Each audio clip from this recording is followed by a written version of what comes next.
fale conosco nessa manhã. Abra o nosso entendimento de forma sobrenatural, para que possamos compreender a Tua palavra, a Tua santa vontade para as nossas vidas. Ó Senhor, para isso também eu te peço que o Senhor me dê a condição espiritual, sobretudo, também intelectual e física, Senhor. Cuida do meu corpo, da minha voz, para que eu possa ser útil ao Senhor de forma inteira.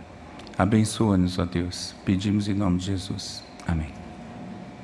Acompanhe então a leitura da palavra. Êxodo 9, a partir do versículo 13. Disse o Senhor a Moisés: levanta-te pela manhã cedo, apresenta-te a Faraó e dize-lhe: assim diz o Senhor, o Deus dos Hebreus, deixa ir o meu povo para que me sirva, pois esta vez enviarei todas as minhas pragas sobre o teu coração e sobre os teus oficiais e sobre o teu povo, para que saibais que não há quem me seja semelhante em toda a terra. Pois já eu poderia ter estendido a mão para te ferir, a ti e o teu povo, com a pestilência, e teria sido cortado da terra. Mas deveras para isso te hei mantido, a fim de mostrar-te o meu poder, e para que seja o meu nome anunciado em toda a terra. Ainda te levantas contra o meu povo, para não deixá-lo ir?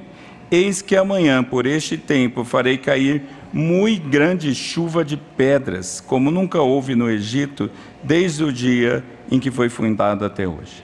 Agora, pois, manda recolher o teu gado e tudo o que tens no campo, todo homem e animal que se acharem no campo, e não se recolherem à casa, em caindo sobre eles a chuva de pedras, morrerão. Quem dos oficiais de Faraó temia a palavra do Senhor fez fugir os seus servos e o seu gado para suas casas. Aquele, porém, que não se importava com a palavra do Senhor, deixou ficar no campo os seus servos e o seu gado. Então disse o Senhor a Moisés: estende a mão para o céu, e cairá chuva de pedras em toda a terra do Egito, sobre homens, sobre animais, sobre toda a planta do campo na terra do Egito. E Moisés estendeu o seu bordão para o céu. O Senhor deu trovões e chuva de pedras, e fogo desceu sobre a terra, e fez o Senhor cair chuva de pedras sobre a terra do Egito, de maneira que havia chuva de pedras e fogo misturado com a chuva de pedras tão grande, qual nunca houve em toda a terra do Egito, desde que veio a ser uma nação. Por toda a terra do Egito a chuva de pedras feriu tudo quanto havia no campo, tanto homens como animais. Feriu também a chuva de pedras toda a planta do campo, e quebrou todas as árvores do campo. Somente na terra de Gósen, onde estavam os filhos de Israel, não havia chuva de pedra.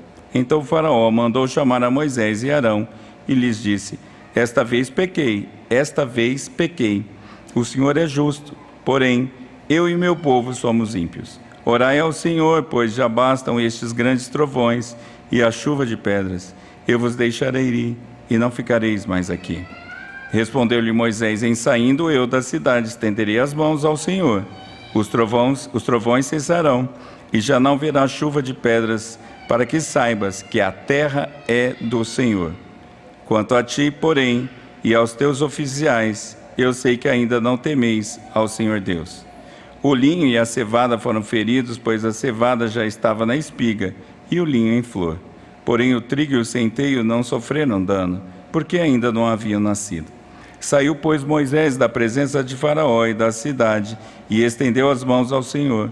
Cessaram os trovões e a chuva de pedras, e não caiu mais chuva sobre a terra. Tendo visto Faraó que cessaram as chuvas, as pedras e os trovões, tornou a pecar e endureceu o coração, ele e os seus oficiais. E assim Faraó, de coração endurecido, não deixou ir os filhos de Israel, como o Senhor tinha dito a Moisés. Disse o Senhor a Moisés: vai ter com Faraó, porque lhe endureci o coração e o coração de seus oficiais, para que eu faça estes meus sinais no meio deles, e para que contes aos teus filhos e aos filhos dos teus filhos como zombei dos egípcios, e quantos prodígios fiz no meio deles, e para que saibais que eu sou o Senhor. Apresentaram-se, pois, Moisés e Arão perante Faraó, e lhe disseram: assim diz o Senhor, o Deus dos Hebreus: até quando recusarás humilhar-te perante mim? Deixa ir o meu povo para que me sirva. Do contrário, se recusares deixar ir o meu povo, eis que amanhã trarei gafanhotos ao seu território. Eles cobrirão de tal maneira a face da terra, que dela nada aparecerá. Eles comerão o restante que escapou, o que vos resta da chuva de pedras, e comerão toda a árvore que vos cresce no campo. E encherão as tuas casas e as casas de todos os teus oficiais, e as casas de todos os egípcios, como nunca viram teus pais, nem os teus antepassados, desde o dia em que se acharam na terra até o dia de hoje. Virou-se e saiu da presença de Faraó. Então os oficiais de Faraó lhe disseram: até quando nos será por cilada este homem? Deixa ir os homens para que sirvam ao Senhor seu Deus. Acaso não sabes ainda que o Egito está arruinado? Então Moisés e Arão foram conduzidos à presença de Faraó. E este lhe disse: ide servir ao Senhor vosso Deus. Porém, quais são os que hão de ir? Respondeu-lhe Moisés: havemos de ir com os nossos jovens, e com os nossos velhos, e com os filhos, e com as filhas, e com os nossos rebanhos, e com os nossos gados, havendo de ir, porque temos que celebrar festa ao Senhor. Replicou-lhes Faraó: seja o Senhor convosco, caso eu vos deixe ir, e as crianças. Vede, pois tendes conosco más intenções. Não há de ser assim, ide somente vós os homens, e servir ao Senhor, pois isso é o que pediste. E os expulsaram da presença de Faraó. Então disse o Senhor a Moisés: estende a mão sobre a terra do Egito, para que venham os gafanhotos sobre a terra do Egito, e comam toda a erva da terra, tudo o que deixou a chuva de pedras. Estendeu, pois, Moisés e o seu bordão sobre a terra do Egito, e o Senhor trouxe sobre a terra um vento oriental, todo aquele dia e toda aquela noite. Quando amanheceu, o vento oriental tinha trazido os gafanhotos. E subiram os gafanhotos por toda a terra do Egito, e pousaram sobre todo o seu território. Eram muito numerosos. Antes destes nunca houve tais gafanhotos, nem depois deles virão outros assim. Porque cobriram a superfície de toda a terra, de modo que a terra se escureceu.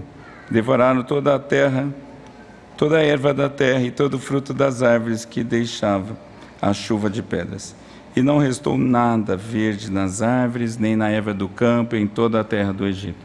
Então se separou o Faraó em chamar a Moisés e Arão, e lhes disse: pequei contra o Senhor vosso Deus, e contra vós outros.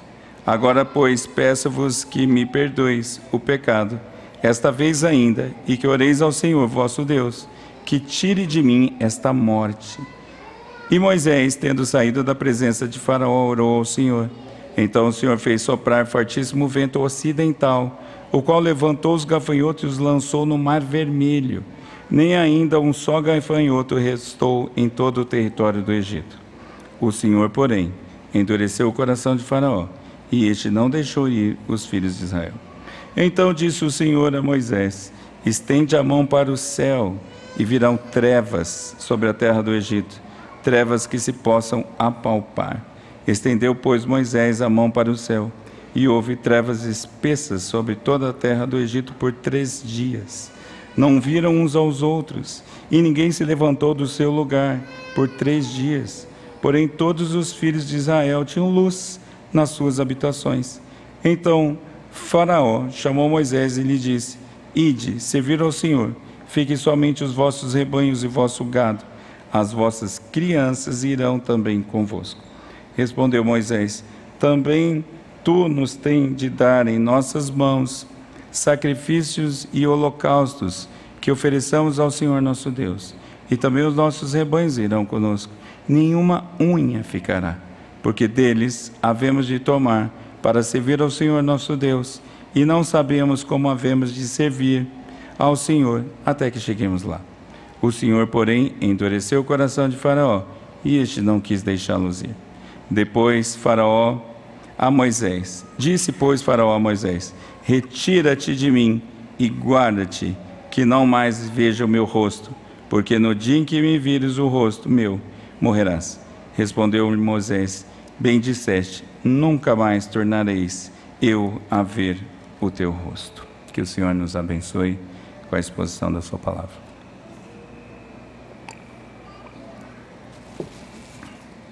Crianças, vocês vão fazer um desenho hoje com o céu. Vou fazer o desenho do céu com nuvens, sol, pássaros e o que vocês também perceberem. Porque hoje, crianças, nós vamos lembrar que Deus está lá no céu, mas Ele ainda fala conosco aqui na terra. Tem um site de meteorologia chamado Climatempo, que ele tem como slogan: o céu fala, a gente entende. Isso me lembra que naturalmente as pessoas buscam entender o que o céu fala, porém, infelizmente, nem todas as pessoas conseguem. Muita gente há muito tempo buscam respostas. Me perdoe, meus irmãos, eu estou na base do antibiótico, a garganta está sofrendo. Muita gente há muito tempo busca respostas no céu, observando os astros, os fenômenos naturais que lá acontecem, ou até tentando contatar anjos e demônios, enfim, mas não consegue entender a mais profunda e importante mensagem que vem do céu. O céu fala e Faraó não entende. Neste texto de hoje, os sinais que vêm do céu, e é bom a gente lembrar que a palavra praga foi usada nas traduções, mas nem tudo foi praga, como o reverendo Mateus nos ensinou domingo passado. Não é? Então, sinais é uma boa palavra para a gente entender. E os sinais que vêm do céu apontam para o Senhor e seus propósitos. Nós vamos ver algumas lições a partir desses 3 sinais, que eu vou juntá-los todos, e algumas aplicações para as nossas vidas. Como o texto é muito longo, eu tomei essa linha de somar os sinais e aplicá-los todos juntos. Mas nós vamos ver 5 lições a partir desse texto. E a primeira é sobre quem o céu está falando, quem é o Deus que está anunciando os sinais, quem é o Deus que está por trás desses sinais. E o texto diz que é o Senhor, e nós cantamos o nome dele aqui, é Yahvé, o Deus da aliança, o Deus do povo, o Deus dos hebreus, como disse o texto. É um Deus conhecido já, é um Deus também, diz o texto, incomparável. Vejam, meus irmãos, os 3 sinais, o reverendo Mateus já tem nos instruídos nesse sentido de que as pragas ou os sinais estão falando também contra os falsos deuses do Egito. E tiveram 3 sinais aqui: a tempestade de pedras, que são granizos, meus irmãos, é uma chuva de granizo. E quando ele está falando de fogo ali, são os raios e os trovões. Ontem ali perto de casa, ou em cima de casa, deu uma chuva desse tipo. Eu falei, será que nós vamos experimentar esse sinal hoje? Não é? Porque depois do último estrondo daquele raio luminoso que a gente ouviu de dia, por acaso o modem de casa parou de funcionar. Não sei se é só uma coincidência, mas o fogo desceu ontem naquela chuva ali, só faltaram as pedras. E essa foi a pior tempestade que o Egito ia ver desde a sua história. E obviamente que ali estavam falando contra os falsos deuses, porque o Egito tinha os deuses dos elementos da natureza, Íris da água e Osíris do fogo. Também veio uma nuvem de gafanhotos a ponto de cobrir toda a terra do Egito.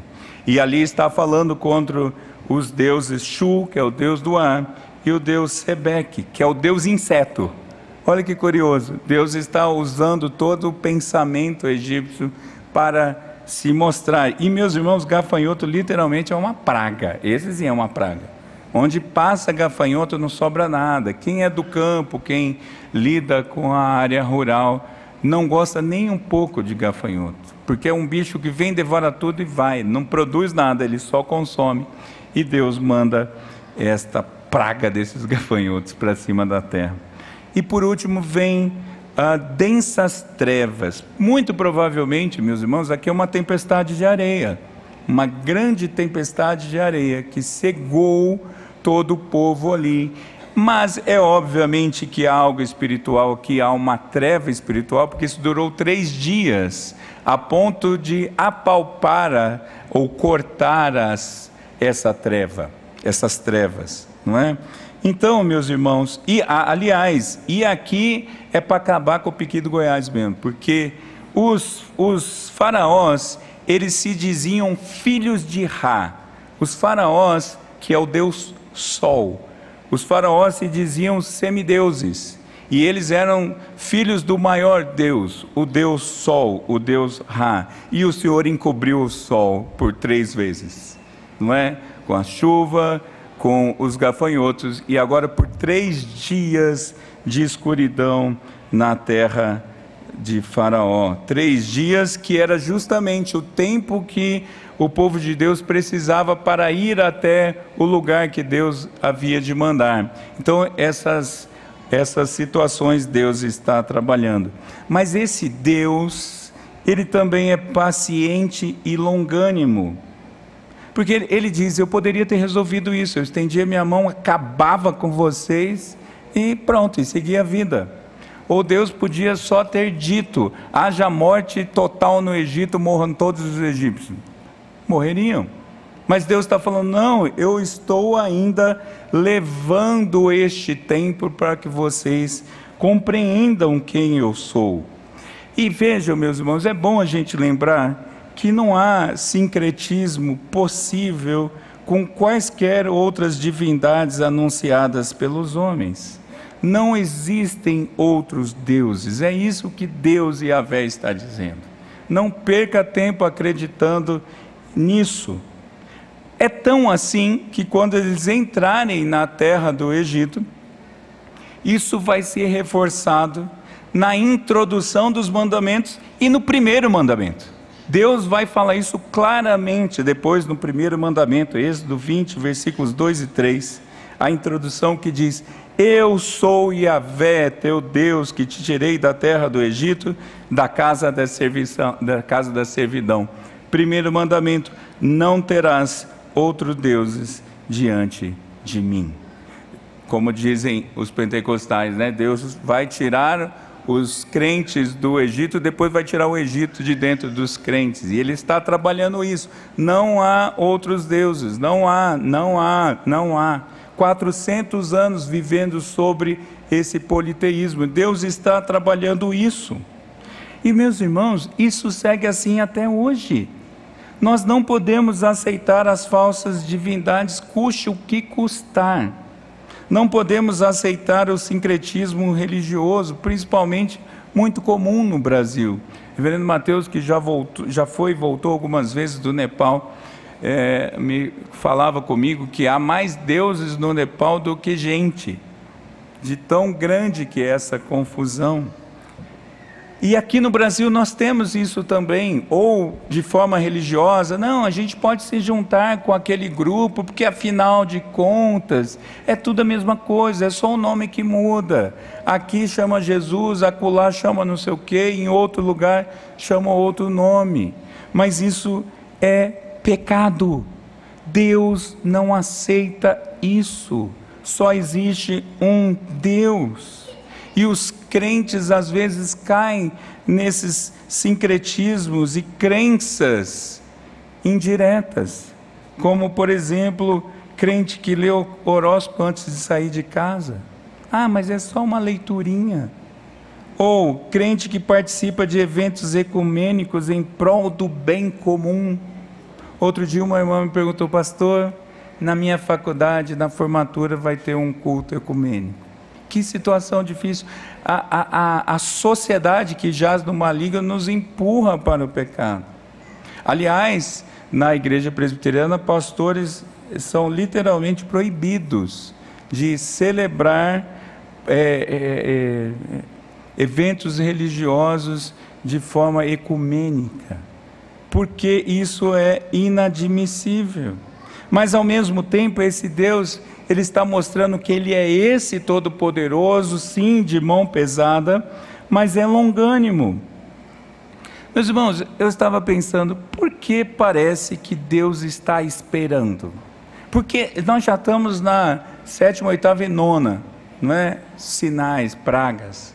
Deus fala com Moisés e Arão, vai lá falar com o faraó recusa, volta, pede a Deus, praga, volta, vai falar com o faraó, pede para parar, volta, ora, para Senhor, para, e fica nesse vai e volta. Por que Deus não fez isso de uma vez só? Não é interessante isso, meus irmãos? E aproveitando uma temática que está impactando nossos corações, sem sombra de dúvida, eu estive com Jonatas na terça-feira na UTI. Se tem uma notícia que me arrepia é, o hospital chamou. Quando fala isso, eu sou muito fraco com essa notícia. Eu falo, eles não contaram a verdade, vão contar só quando chega lá. E eu fui para lá. O reverendo Mateus não podia ir por conta do culto da reforma, ele é o que ia tocar. Eu falei, eu vou, Mateus, fica tranquilo.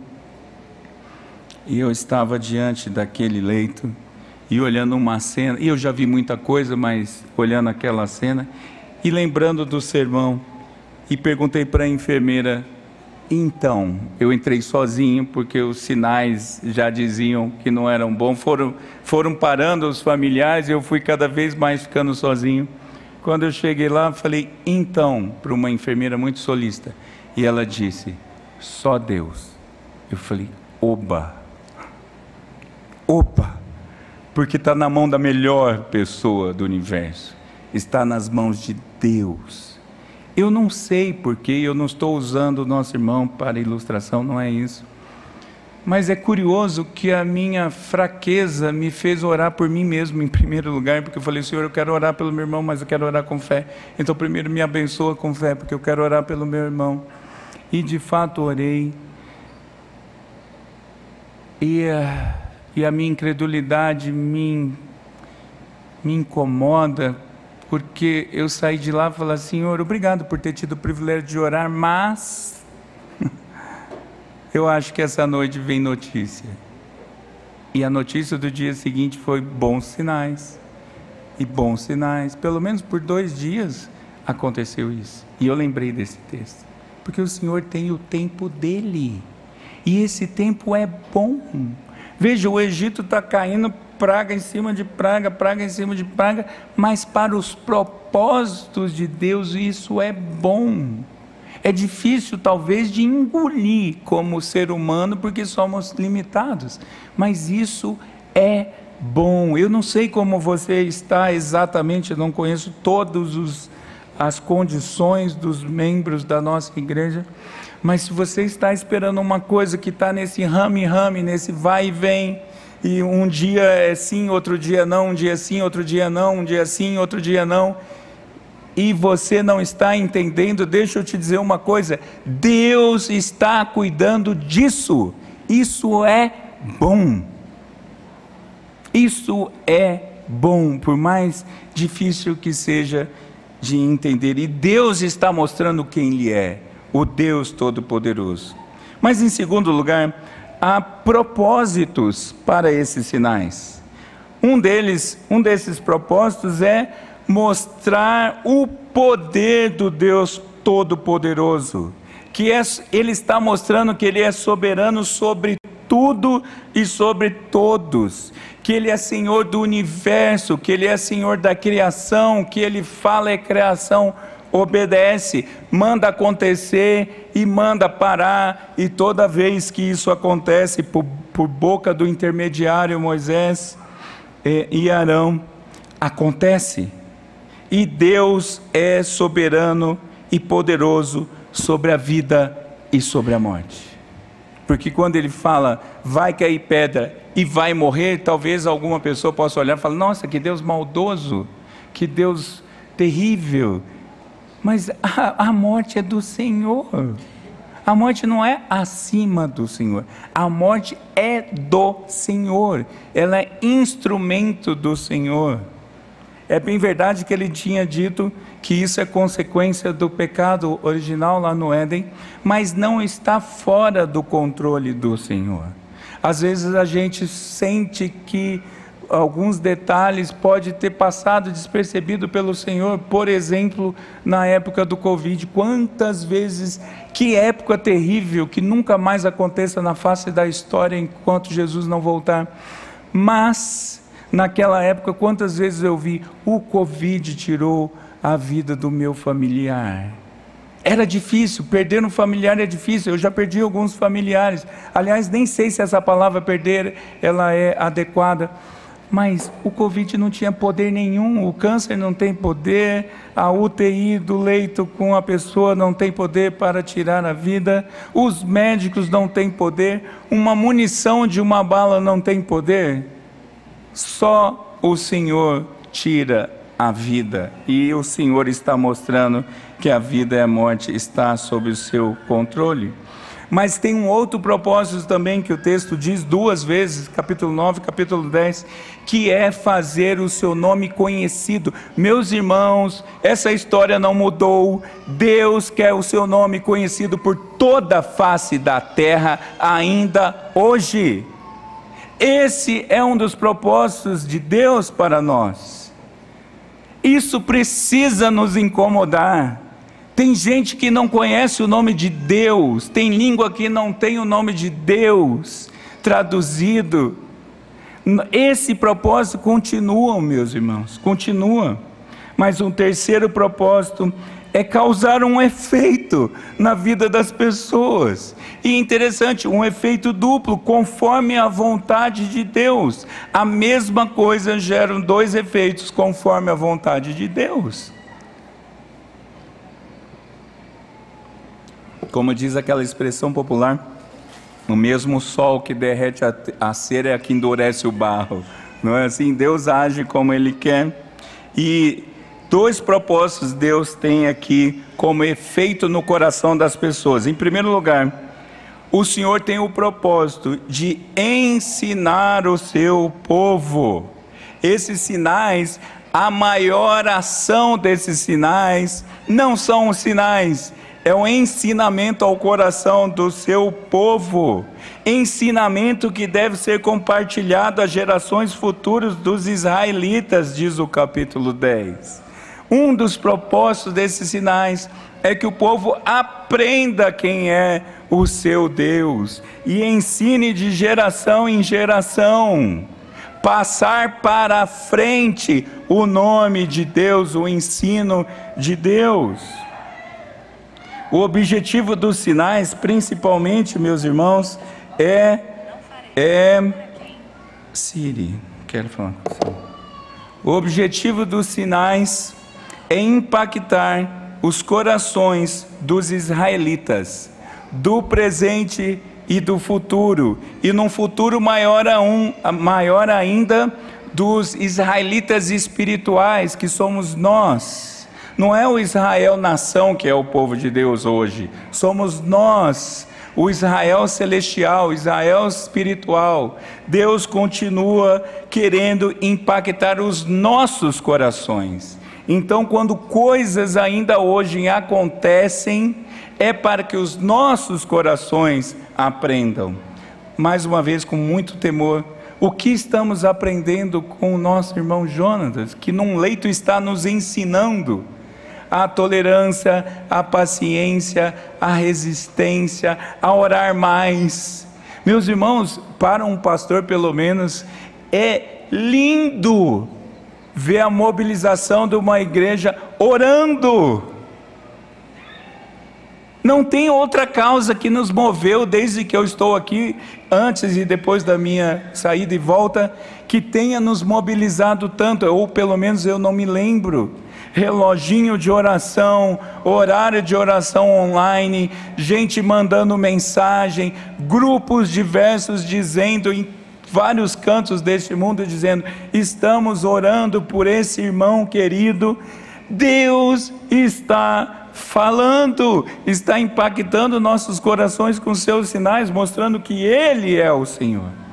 Mas ainda há um outro sinal, que agora é um sinal aparentemente negativo, diz o capítulo 10, que era para a vergonha dos egípcios.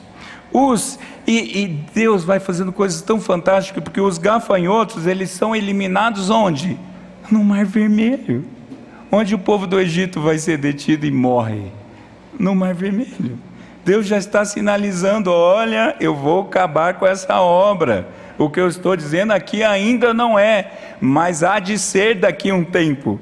Já e ainda não. Está vendo os gafanhotos morrendo no Egito, morrendo no Mar Vermelho?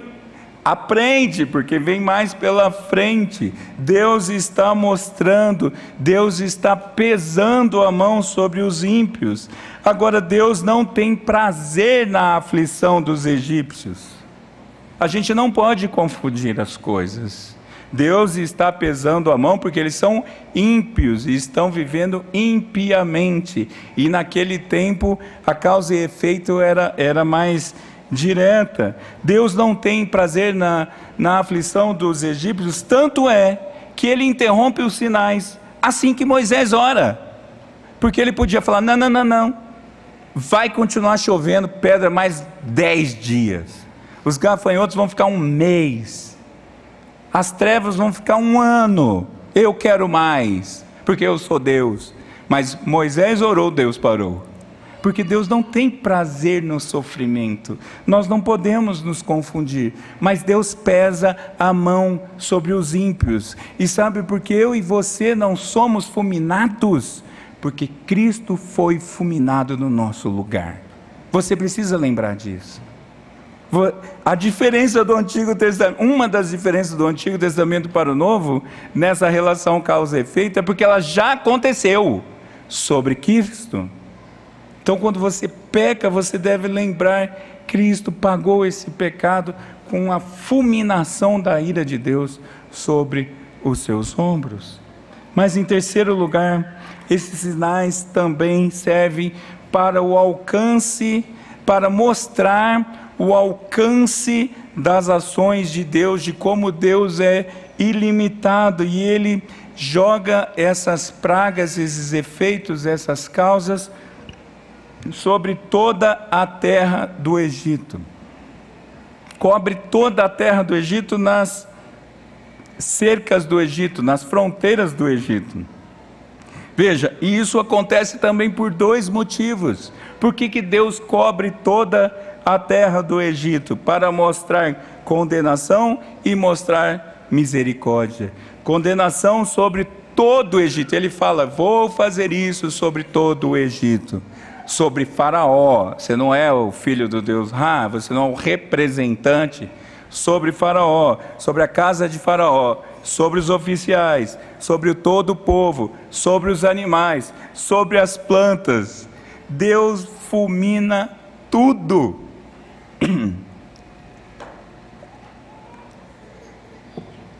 Os sinais revelam, meus irmãos, quão duro é um coração de um inimigo de Deus.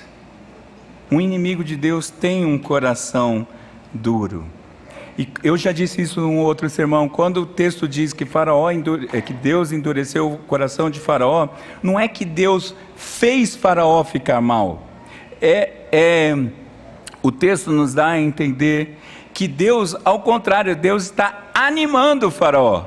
Deus está dando tanta vontade a Faraó, que a vontade de Faraó está sendo feita com muito vigor. Ou seja, se o coração está endurecido, ele fica mais endurecido, porque Deus está deixando o Faraó livre, leve e solto.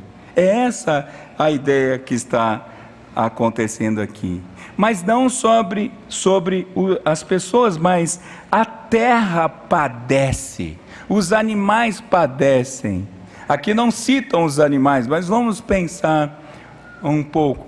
Os bezerrinhos, as ovelhinhas, as galinhas, os pintinhos, os pets do Egito morriam.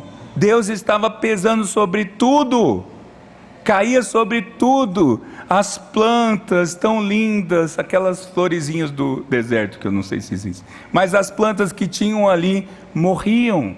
E Deus está pesando a mão, porque a terra também experimenta a maldição de Deus, representada em Adão. Lembra de Gênesis 3, 17 a 19?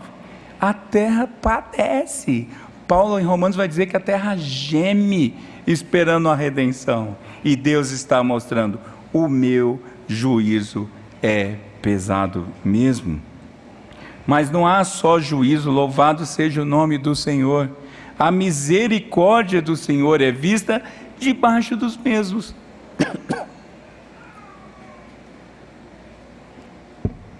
Debaixo dos mesmos sinais. Só que a misericórdia alcança o povo de Deus. E quem está debaixo da aliança com o povo de Deus. Por isso que a aliança é uma das doutrinas que eu acho mais linda na Bíblia. Porque vejam, os animais dos israelitas não morrem. As plantas na terra onde os israelitas estão instalados não morrem. Os filhos dos israelitas não morrem. Não morre nada que está debaixo da aliança de Deus. A misericórdia de Deus sobre o seu povo. E Deus é misericordioso com quem Ele quer e com quem Ele não quer. E isso não é errado. Mas a graça de Deus é tão interessante, a misericórdia de Deus, porque eu não sei se foi a graça comum ou se foi a própria conversão de eleitos egípcios, mas alguns egípcios entenderam a voz de Deus e eles foram poupados. Os que buscaram abrigo, conforme Deus disse, vá para dentro das suas casas, porque naquele abrigo vocês serão poupados. E os que buscaram abrigo segundo a instrução do Senhor, as pessoas, os animais, foram preservados sendo egípcios. Percebe, meus irmãos, como Deus está mostrando o seu juízo e a sua graça andando juntos. Mas em quarto lugar, esses sinais servem para testemunhar publicamente a relação das pessoas com Deus. Deus quer deixar claro quem é quem, como que as pessoas se relacionam com Ele. E isso representado por Faraó e por Moisés. Faraó mostra aquele grupo dos que são inimigos de Deus, aqueles que o coração se endurece cada vez mais. Você já viu gente que quanto mais você fala do Evangelho, mais ela fica com raiva de você? Vai acontecendo isso mesmo. É claro que Deus pode mudar isso no futuro, não vem ao caso agora. Mas Deus está mostrando como é que Ele lida com seus inimigos. E Ele acusa Faraó: você se levantou contra o povo de Deus. Faraó ameaçou Moisés e Arão explicitamente. Ali dá a entender que ele mandaria matar mesmo. Faraó, os que são inimigos de Deus mostram pseudo arrependimento. Quantas orações, quantas falas que você fala: Faraó agora é crente, pequei contra o Senhor e pequei contra vocês, me perdoe, ore por mim. Caramba, Faraó virou crente, porque pela fala dele. Mas a gente sabe que não é isso. Moisés identifica isso. Ele está falando essas coisas bonitas para se livrar das consequências apenas. Outra coisa, as declarações públicas e corretas, como eu já vim falando. Faraó está com uma boa fala, porém vem de um coração duro e vazio de Deus. Inimigo de Deus não tem palavras agradáveis a Deus. Ele tentava impedir a adoração do povo de Deus ao Deus Todo-Poderoso. Vai só os homens, vai só um grupo. E Moisés falando: não, ou é todo mundo ou é ninguém, tem que ir todo mundo, tem que ir todo mundo, tem que ir até os animais. Aliás, quando eu aprendi sobre a participação das crianças no culto, esse foi um dos textos que abriu assim meus olhos, que eu falei: esse texto apareceu, eu já tinha lido a Bíblia e não tinha visto. Porque Faraó fala: vai, as crianças não. Parece que é antigo esse negócio de atrapalhar a criança a adorar a Deus, né? Não é curioso, meus irmãos? Faraó, vai, as crianças não. Ué, por que não vai deixar a criança adorar? Não é.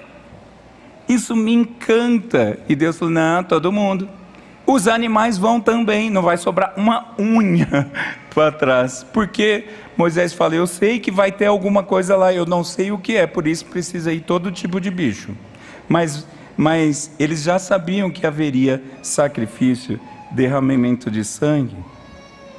Me chama mesmo, Senhor, meus irmãos, a atenção esse detalhe das crianças e esse detalhe do sacrifício de sangue, que precisa existir para a adoração a Deus, e que já existe o sangue de Cristo derramado na cruz do Calvário, que logo, logo vamos experimentar aqui na mesa do Senhor. Mas do outro lado também, os sinais também servem para mostrar quem teme a Deus. Veja, Moisés e Arão, representando o povo de Deus, mostram um discernimento espiritual da parte de Deus fantástico, porque as falas de Faraó são muito boas, entre aspas, é fala de crente, mas Moisés falou, não, o que você está falando eu sei que é mentira. Que discernimento que vem para esses homens. Outro sinal de que eles se relacionavam com Deus é que esses sinais aconteciam todas as vezes que ele anunciava. Moisés falava, acontecia, porque Deus disse, esse é o meu, com as minhas palavras, é meu representante, você é meu representante, Moisés. Quando você falar, vai acontecer. Porque ímpio não faz sinal em nome de Deus. Existem sinais estranhos. O Senhor disse que gente chegará diante dele no dia do juízo ou no céu e falar, em teu nome eu fiz isso, em teu nome eu curei, em teu nome. E Jesus fala, eu não te conheço. Então sinais que são de Deus só são feitos pelo povo de Deus. E ainda, quem é de Deus representa Deus. Veja, toda vez que o Senhor fala, levanta a mão, o que Moisés faz? Levanta o bordão. Ele está sendo desobediente? Não. O bordão tinha sido dado para isso, aquele cajado tinha sido dado para isso, porque é como se fosse um cetro de um rei, como se fosse um símbolo de um rei, e toda vez que Moisés levanta, acontece. Nada como uma junta diaconal eficiente, atenta e misericordiosa. Obrigado, meu irmão.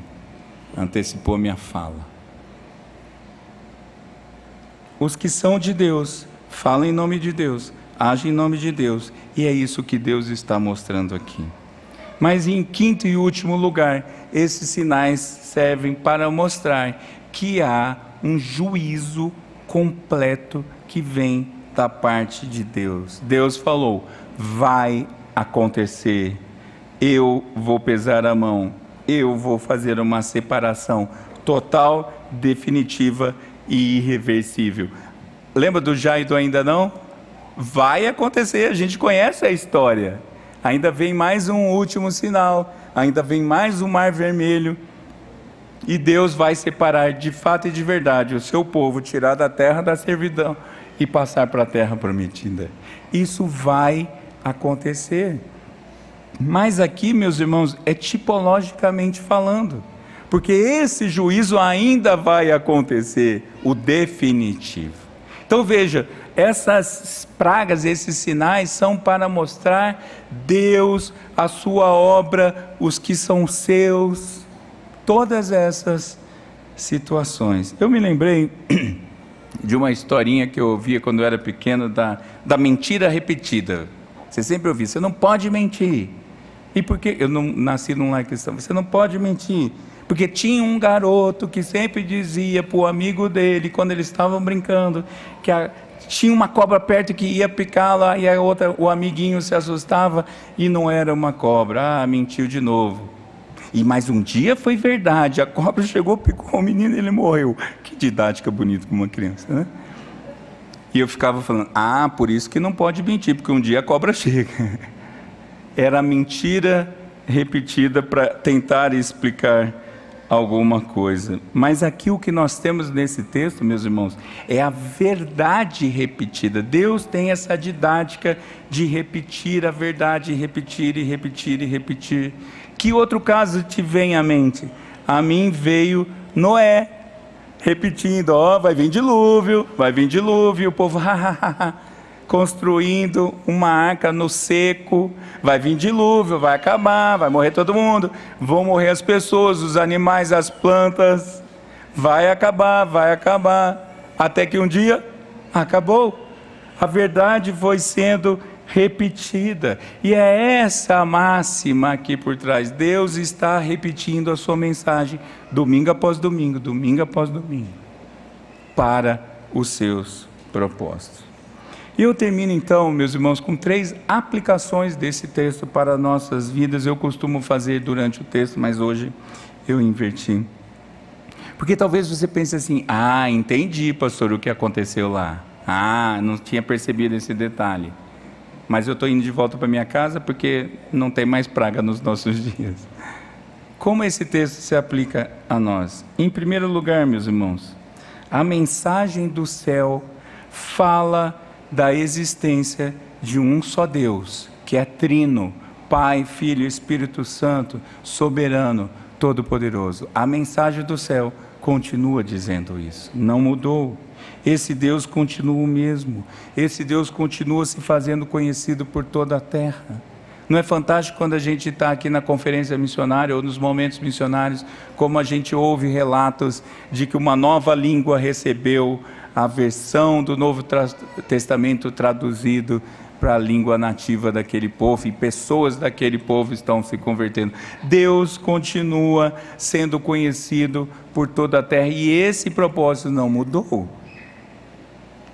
Deus também continua reivindicando toda a glória para si. Deus não compartilha a sua glória com ninguém e com nada. Uma vez, eu fazendo um relatório do presbitério, eu confesso que eu podia ter feito melhor, mas eu coloquei os aspectos negativos e entreguei o relatório, e foi para a comissão, depois foi para o plenário, e foi aprovado, porque não era nada grave assim. Obviamente não era nada absolutamente grave, mas os irmãos perguntaram: por que você não colocou também os pontos positivos, as atividades boas que os pastores fizeram? Eu falei: é mesmo, poderia ter pensado. Mas no meu coração estava assim: não fizeram mais do que é o dever que tinha que fazer. É verdade, tem um aspecto bom de falar as coisas boas, sem sombra de dúvida, isso estimula, isso tal, mas não pode nos enganar. Quando você acerta, você não fez nada além do seu dever. Você fez aquilo que devia ser feito e ponto. E ainda é obra ruim. A sua melhor obra ainda é absorvente sujo, ou trapo de imundícia. Trapo de imundícia é isso, meus irmãos. Absorvente sujo. Essa é a sua melhor obra. Se ela não for feita em Cristo, é isso. Então Deus continua reivindicando sua glória para si. E Deus continua usando o seu povo para repetir esse anúncio, continuar repetindo a mensagem da libertação da terra da servidão para a terra prometida. Se Gênesis e Êxodo não nos ensinar isso, porque as pessoas vivem na terra da servidão, da morte, nos seus delitos e pecados.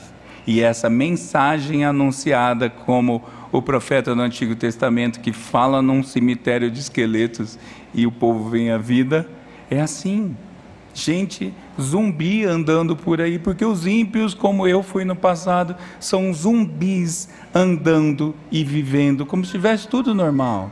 Mas Deus precisa lá trocar aquele coração de carne por um coração de pedra, e isso acontece quando você abre a sua boquinha e fala a palavra de Deus. Você é agente de Deus. Ah, pastor, mas você está usando um texto do Antigo Testamento.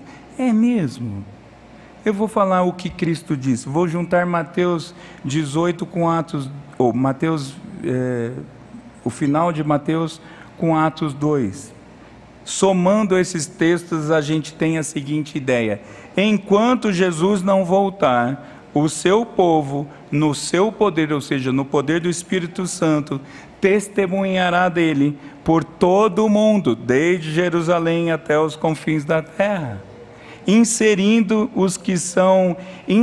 e agregando os que são convertidos numa comunidade local, ou seja, batizando-os e colocando dentro de uma igreja, e ensinando-os a guardar todas as coisas que Jesus ordenou, ou seja, discipulando. A missão continua a mesma, e é o seu povo que faz isso. E o que é essa tal de todas as coisas que Jesus ensinou a que Jesus ensinou e ordenou? A Bíblia, toda a palavra de Deus. Nós temos que ensinar todos os pingos aqui dos is, todas as vírgulas, tudo. Ah, pastor, eu não fiz um curso de teologia. Não tem problema, você tem que contar a palavra de Deus. A criação foi feita pela Trindade, Gênesis 1 e 2. O pecado impactou a vida do homem, Gênesis 3. Esse homem agora, e a natureza, por consequência, precisa da redenção no filho da mulher, o Messias prometido ao longo de todo o Antigo Testamento, que veio encarnado como homem, como foi dito nos evangelhos, que está presente e agindo pelo seu Espírito, conforme Atos e todas as cartas pastorais, e que ele voltará para consumar a sua obra e levar o seu povo para habitar com ele na nova terra, e não é no céu. A nossa vida para sempre, depois que Jesus voltar, é na nova terra. Tem gente que acha que vai viver eternamente no céu. Não, o céu é só até a volta de Jesus, para todo sempre com ele. Apocalipse contou toda a Bíblia para a pessoa, porque a mensagem continua a mesma: pregação, conversão, membresia, pregação, conversão, membresia. E aí a gente vê a importância da plantação de igrejas e do bom trabalho com membresia, porque isso é justamente o contrário dos desigrejados. Ah, eu tenho Jesus no meu coração, eu vivo com Jesus, eu e Ele, sou tão feliz. Das duas uma, ou você não é um crente, ou você é um crente muito mal instruído. Porque crente anda em bando, crente anda junto, crente anda como um só povo, uma só carne, um só corpo, um só Espírito, uma só igreja. Crente anda junto. Por isso que Moisés fala: ou vai todo mundo ou não vai ninguém. Ou vai todo mundo ou não vai ninguém. O crente pode dizer... o crente pode dizer: ninguém larga a mão de ninguém. O crente pode dizer isso, meus irmãos, porque nós andamos em grupo, e isso ainda nos lembra a importância da prioridade certa em nossas vidas. E eu te pergunto: com que você tem se desgastado? Com que você tem usado os seus recursos, o seu tempo, o seu espaço, os seus recursos monetários, os seus bens, tudo? Com que você tem usado? Qual a prioridade da sua vida? É tudo para a glória de Deus e a expansão do seu reino. Não tem outra prioridade. Não é casar, não é passar no vestibular, não é concluir o seu mestrado. Tudo isso vem como bônus que Deus dá, mas a nossa prioridade é pregar o Evangelho, as pessoas serem convertidas pelo Senhor, essas pessoas serem inseridas na igreja e elas aprenderem todas as coisas que o Senhor ordenou, porque aí elas vão pregar o Evangelho, elas vão ajudar a inserir pessoas, elas vão plantar. Percebe que essa é a prioridade, meus irmãos? Continua a mesma prioridade. Mas em uma segunda aplicação, é que a mensagem do céu é de juízo e é de salvação, continua a mesma. Juízo para todos sempre, para os que não creem em Jesus.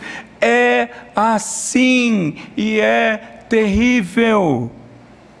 Quem não crê em Jesus, para todo sempre está condenado ao inferno. Palavra que as pessoas não usam mais, mas o Senhor não tirou essa palavra da sua Bíblia, do seu texto. É terrível assim.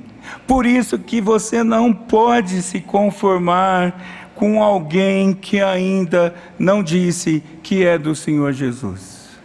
Você não pode se conformar. Ah, cada um, pastor, tem o seu jeito, cada um tem o seu tempo. Você sabe o tempo, por acaso? Nós não podemos nos conformar. E tem pessoas que aparentam ter conhecido a Jesus como seu Senhor, não é verdade? Eu só para o meu gasto, eu chamo essas pessoas de amigos do Evangelho. É gente que gosta de crente, não é?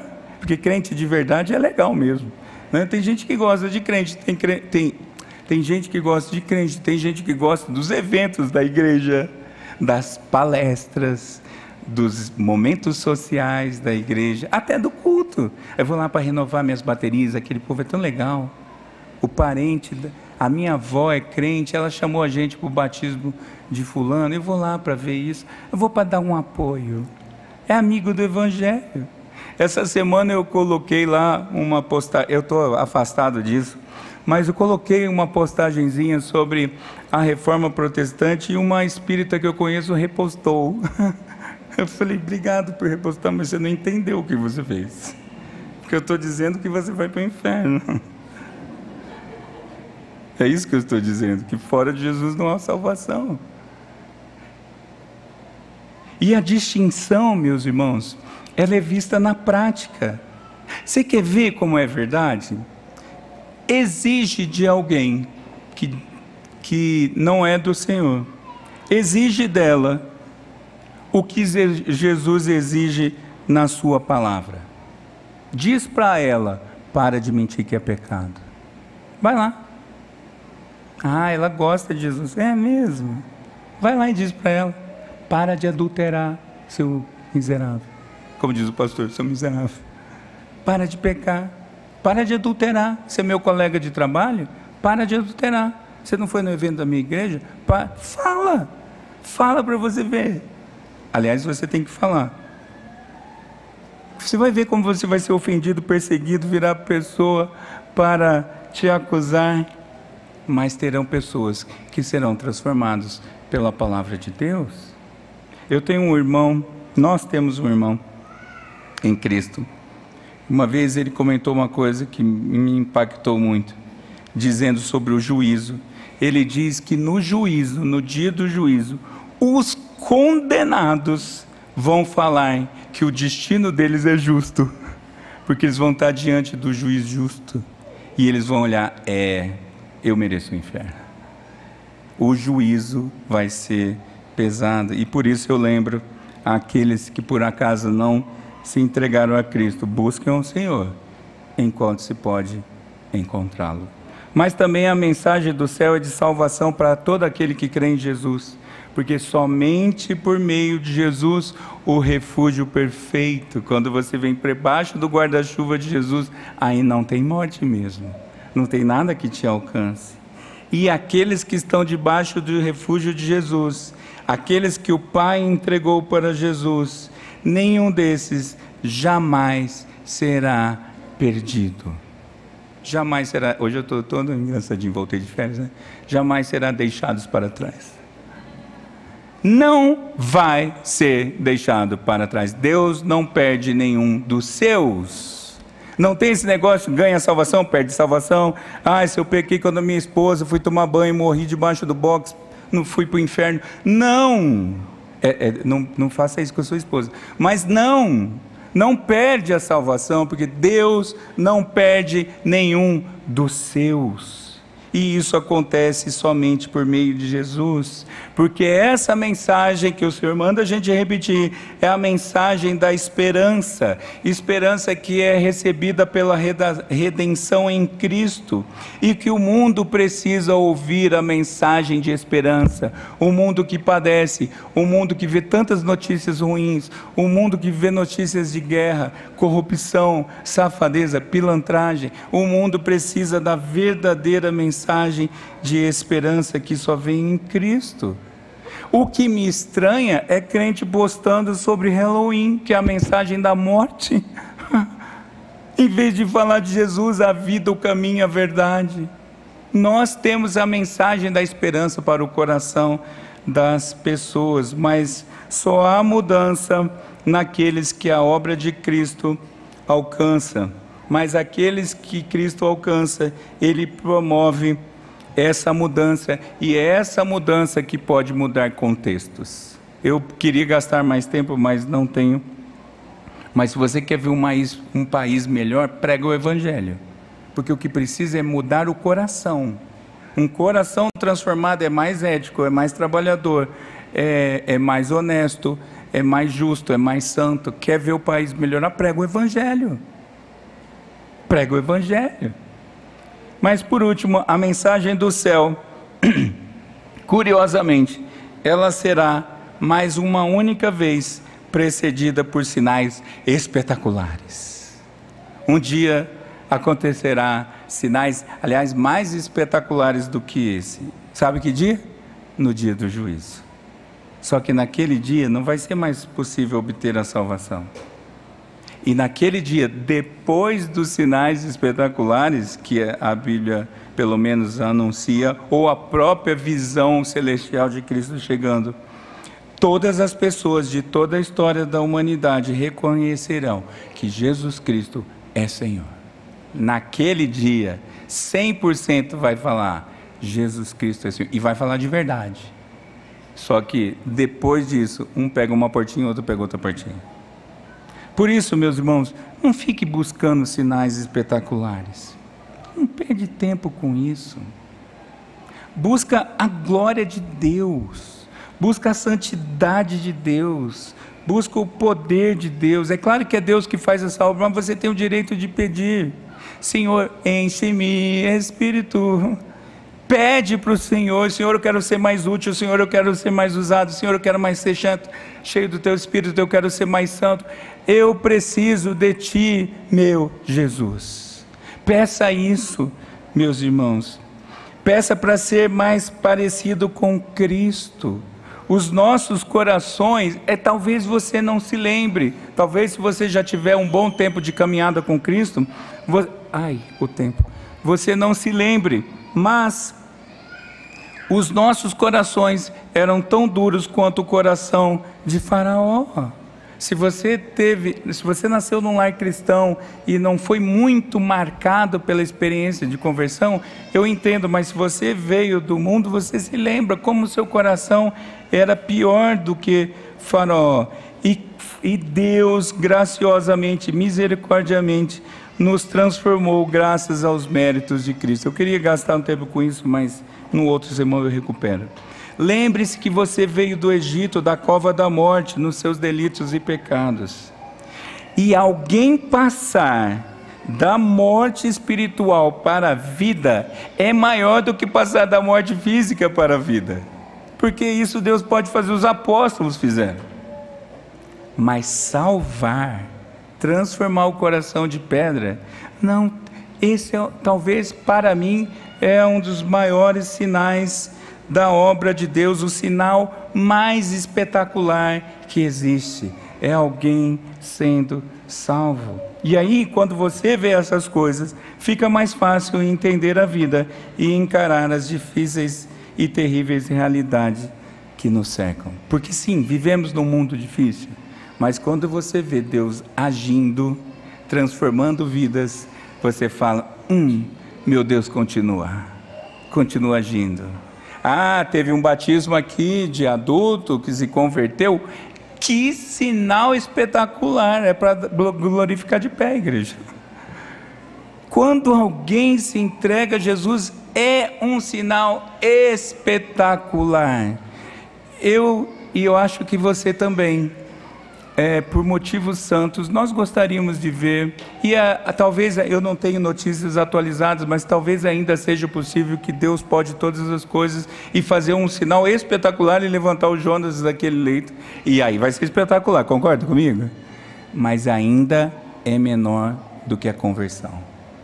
Deus tirar da morte espetacular, então você deveria se alegrar com esse sinal. Quer um sinal para viver? Fica indo atrás de convertido, prega o evangelho, vê o convertido, e você vai ver todo dia sinais espetaculares. Os que são do céu entendem a mensagem do céu e creem em Cristo pela ação do Espírito Santo. O céu fala e a gente entende. E se você entende, você tem ensinado isso a outras pessoas? Anuncia Jesus, aquele que veio do céu e aquele que voltará do céu, porque o céu manda a sua mensagem e a gente entende, e essa mensagem tem nome: Jesus Cristo, o Senhor. Que o Senhor nos abençoe e vamos passar diretamente para a mesa do Senhor.